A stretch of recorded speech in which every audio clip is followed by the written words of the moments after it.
జై శ్రీరామ్. నమస్కారం అండి.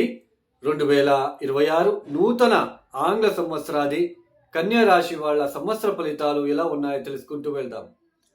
ఈ సంవత్సర ఫలితాలు అనేది దీర్ఘకాలికంగా ఒకే రాశిలో సంవత్సర పొడవునా కూడా సంచారం చేసే గ్రహాల ఆధారాన్ని బట్టి ఈ రాహు, కేతు, శని, గురు ఈ 4 గ్రహాల ఆధారాన్ని బట్టి ఈ సంవత్సరం ఈ రాశి వాళ్ళకి ఇలా ఉండబోతుందని చెప్పుకోవడం జరుగుతుంది. ఈ 2026 సంవత్సరంలో ఈ 4 గ్రహాల మార్పులు ఏదైనా ఉందా, ఈ మార్పుల వలన కన్యా రాశి వాళ్ళ మీద ఎలాంటి ఇంపాక్ట్ చూపిస్తుందో తెలుసుకుందాం. ముఖ్యంగా 2026 సంవత్సరంలో శని గ్రహ మార్పు అయితే ఉండదు. శని మీనరాశిలోనే సంచారాన్ని కొనసాగిస్తూ ఉంటారు. ఇక రాహు, కేతు సంచారాన్ని చూసుకున్నట్లయితే 2026 డిసెంబర్ 5వ తేదీ వరకు కూడా రాహు, కేతు రాశి మార్పులు ఉండదు. రాహు యాజ్ ఇట్ ఈస్ కుంభంలో, కేతు యాజ్ ఇట్ ఈస్ సింహరాశిలో సంచారాన్ని కొనసాగిస్తూ ఉంటారు. అయితే 2026 డిసెంబర్ 5వ తేదీ తర్వాత రాహు మకరంలోకి ప్రవేశిస్తారు, కేతు కర్కాటక రాశిలోకి ప్రవేశిస్తారు. ఇక ఈ గురువు సంచారం మనం చూసుకున్నట్లయితే ఈ సంవత్సరం ప్రారంభంలో ఆయన మిథున రాశిలో ఉంటారు. 2026 జూన్ 2వ తేదీ కర్కాటక రాశిలోకి ప్రవేశిస్తారు. యాక్చువల్లీ గురువు ఒక రాశిలో ఒక సంవత్సరం ఉండాలి. అలాంటిది అతిచార మార్గంలో కేవలం 5 మాసాలు మాత్రమే కర్కాటక రాశిలో ఉంటారు. 2026 జూన్ 2వ తేదీ కర్కాటక రాశిలోకి ప్రవేశమయ్యి 2026 అక్టోబర్ 31వ తేదీ సింహంలోకి అడుగు పెడతాడు. 5 మాసాలు మాత్రమే కర్కాటక రాశిలో ఉంటారు. తర్వాత సింహరాశిలో వచ్చి 1 మాసం ఉండి మళ్ళా వక్రించి కొద్ది రోజుల తర్వాత వెనక్కి అంటే మళ్ళీ కర్కాటకంలోకి వెళ్తారు. ఈ గ్రహాల సంచారాన్ని బట్టి ఈ కన్యా రాశి వాళ్ళకి చూడండి, ముఖ్యంగా సప్తమ స్థానంలో శని సంచారం జరుగుతుంది. శని సప్తమ స్థానంలోకి వచ్చినప్పుడు ఈ భార్య భర్తల మధ్య ఒక రిస్ట్రిక్షన్ ఏర్పడుతుంది. ఒక బంధము, ఆ ప్రేమ, ఆ బాండింగు అవన్నీ కొంచెం తగ్గడము, వాటిలో రిస్ట్రిక్షన్స్ ఏర్పడము, ప్రతి పనిలో ఆటంకాలు కలగడము, వ్యాపారాభివృద్ధి లేకుండా వెనక్కి పడిపోవడం లాంటిది మీరు చూడడానికి ఆస్కారాలు ఉంటాయి. సప్తమ స్థానంలోకి శని రాగానే ఇలాంటి సిచ్యుయేషన్ ఏర్పడబోతుంది. కన్యా రాశిలో లక్షల మంది ఉంటారు, అందరికీ ఒకేలాగా ఉండదు. సప్తమ స్థానంలో శని వచ్చినప్పుడు ఇప్పుడు మీనరాశిలో శని సంచారం జరుగుతుంది. మీ జాతకంలో శని మీనరాశిలోకి వచ్చిన తర్వాత అష్టకొర్గ బిందులు ఎన్ని ఇచ్చారో చూసుకోవాలి. అంటే ఆయన నెక్స్ట్ మేషంలోకి వెళ్తాడు, అక్కడ అష్టకొర్గ బిందులు ఎన్ని ఇచ్చారో మీ జాతకరీత్యా తెలుస్తుంది. ఒక్కొక్క రాశిలో ఒక్కొక్క పాయింట్ని ఇచ్చి ఉంటాడు ఆ స్థానాన్ని బట్టి. మీనరాశిలో కనుక 0, 1, 2 కనుక అష్టకొర్గ బిందులు ఇచ్చి ఉంటే ప్లస్ అక్కడ మీనరాశిలో కనుక శనికి శత్రుగ్రహాలు ఎవరైనా ఉంటే, ఏ కుజుడో, ఏ కేతువో, ఏ సూర్యుడు కనుక ఉంటే భార్య భర్తల మధ్య సపరేషన్ లాంటివి జరిగే సూచనలు ఉంటాయి.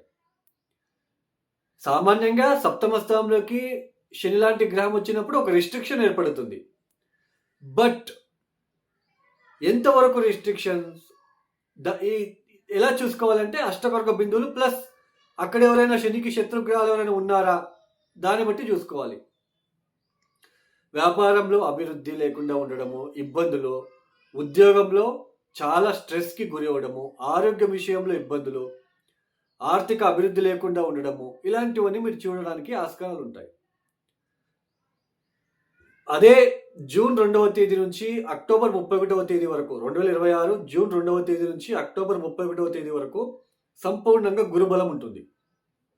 ఈ సమయంలో వివాహం కాని వాళ్ళకి వివాహమయ్యే సూచనలు, వ్యాపారాభివృద్ధిలో మెరుగుదల కనిపించడము, ఆర్థిక అభివృద్ధి చెందడము, ఆర్థిక విషయాలు మంచిగా ఉండడము, మంచి ఆదాయం రావడము, కాంట్రాక్టర్సు, హోటల్ బిజినెస్ చేసేవాళ్ళు, రెస్టారెంట్ బిజినెస్ చేసేవాళ్ళు, వీళ్ళందరికీ కూడా చాలా వరకు పాజిటివ్ ఇంపాక్ట్ కలగడము, సంతానం లేని వాళ్ళకి సంతానం అయ్యే సూచనలు, ఇలాంటి మంచి శుభ ఫలితాలు చోటు చేసుకునే ఆస్కారాలు ఉంటాయి. ఉద్యోగంలో అభివృద్ధి, మంచి అంటే మీ పైన ఉన్న ఏదైనా నెగిటివ్ ఇంపాక్ట్ తగ్గి మంచి పేరు ప్రఖ్యాతులు రావడం లాంటిది, ఇలా పాజిటివ్గా ఉండబోతుంది. ఈ ఒక 5 మాసాలు కొత్త స్నేహితుల పరిచయము, వాళ్ళ ద్వారా అభివృద్ధిగా ఉండడము, ఇలాంటి పాజిటివ్ ఇంపాక్ట్ మీరు చూడవచ్చు. 2026 జూన్ 2వ తేదీ నుంచి 2026 అక్టోబర్ 31వ తేదీ వరకు సంపూర్ణంగా కన్యా రాశి వాళ్ళకి గురుబలం ఉంటుంది. ఏదైనా సైట్ కొనుగోలు చేయడానికి అవకాశాలు కలిసి వస్తాయి. మీకు రావాల్సిన ఏదైనా మీరు సైట్ కొనుగోలు చేసి ఉంటారు, బట్ రిజిస్ట్రేషన్ కోసం వెయిట్ చేస్తూ ఉంటారు. ఏదో ఒకటి ఇబ్బంది వచ్చి రిజిస్ట్రేషన్ కాకుండా ఉంటుంది. ఈ సమయంలో రిజిస్ట్రేషన్ అవుతుంది. ఆకస్మికంగా ప్రాపర్టీ మీ పైన రావడము, మీ పేరు మీద రావడము, మీ భార్య లేదా మీ భర్త ద్వారా ఏదైనా ప్రాపర్టీ రావాల్సి ఉంటే అది రావడము, వాహన సౌఖ్యము, వాహనం కొనుగోలు చేయడము, ప్రశాంతంగా ఉండే వాతావరణం మీరు చూడవచ్చు ఈ ఒక సమయంలో. అంటే 2026 జూన్ 2వ తేదీ నుంచి అక్టోబర్ 31వ తేదీ వరకు చాలా పాజిటివ్గా ఉండబోతుంది ఈ కన్యా రాశి వాళ్ళకి.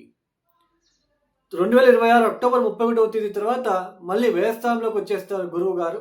మళ్ళీ కొంచెం డిస్టర్బెన్సెస్, మళ్ళీ కొంచెం ఆరోగ్యరీత్యా ఇబ్బందులు, ఇలాంటివన్నీ మీరు చోటు చేసుకునే ఆస్కారాలు ఉంటాయి.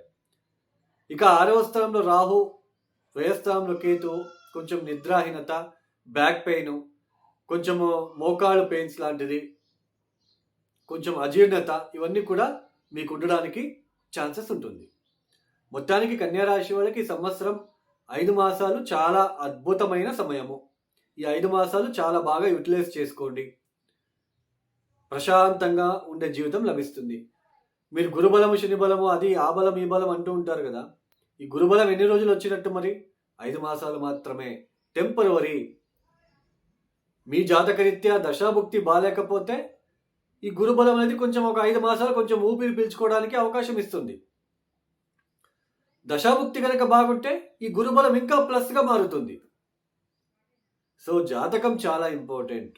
గోచారంలో మనం ఎంత చెప్పుకున్నా సప్తమ స్థానంలో శని రాగానే రిస్ట్రిక్షన్, బట్ సప్తమ స్థానంలో ఎవరైనా శనికి శత్రుగ్రహాలు ఉంటే అది ఇంకా రిస్ట్రిక్షన్స్ ఏర్పడుతుంది. ఇవన్నీ చూసుకుంటే మీకు అర్థమవుతుంది. ఈ కన్యా రాశి వాళ్ళు తప్పనిసరిగా విష్ణు ఆరాధన చేస్తూ ఉండడానికి ప్రయత్నం చేయండి. కాలభైరవ ఆరాధన చేయడానికి ప్రయత్నం చేయండి. ఓం కాలకాలాయ విద్మహే కాలతీతాయ ధీమహి తన్నో కాలభైరవ ప్రచోదయాత్. భార్యాభర్తల మధ్య ఇబ్బందులు ఉంటే కాలభైరవ మంత్రం చదువుకోండి. ఓం నమ శివాయ రోజు వేసాలని చదువుకోండి. ఇక ఎవరైతే వీడియోని చూస్తున్నారో లైక్ చేయండి, షేర్ చేయండి, సబ్స్క్రైబ్ చేసుకోండి. అలానే ఎవరికైనా ఆస్ట్రాలజీ కన్సల్టేషన్ కావాలనుకుంటే డిస్ప్లే అవుతున్న నెంబర్కి నేరుగా కాల్ చేయండి. ఇక సర్వే జనో సుఖినో భవంతు. ధన్యవాదములు. జై శ్రీరామ్.